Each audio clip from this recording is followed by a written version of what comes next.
Martin Scorsese's cinematic masterpiece, Killers of the Flower Moon, has taken 2023 by storm, delving deep into the chilling Osage Indian murders.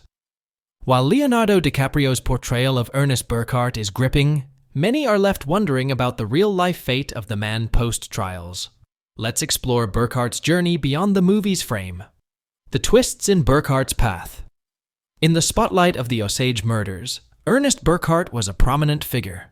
The film wraps up with Burkhart's sentencing to prison, leaving viewers on a cliffhanger regarding his eventual fate. In reality, Burkhart was sentenced to life imprisonment in 1926, specifically for his role in orchestrating the murder of Molly's sisters. But here's the twist. A mere 11 years later, in 1937, he secured parole. It's quite a turn from a life sentence, but his freedom was short-lived. Just after his parole, he was implicated in the robbery of Lily Morrill Burkhart, his ex-sister-in-law, landing him back in prison by 1941.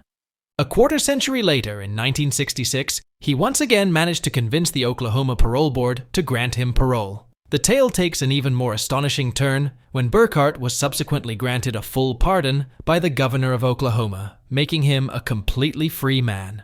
Family reconnection.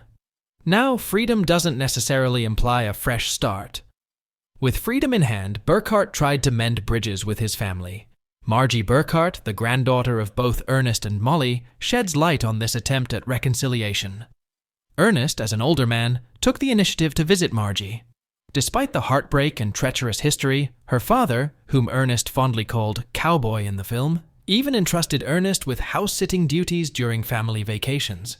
Yet, the weight of the past hung heavily, with Margie vividly recalling her father's bitter references to the dark deeds of her grandfather. Death of Ernest's life, filled with controversial twists and turns, finally came to an end on December 1st, 1986, in Cleveland, Oklahoma.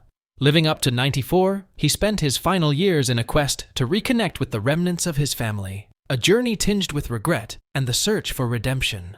Killers of the Flower Moon may end with the rolling credits, but Ernest Burkhart's life continued, painted with parole decisions, a surprising pardon, and attempts at familial reconciliation.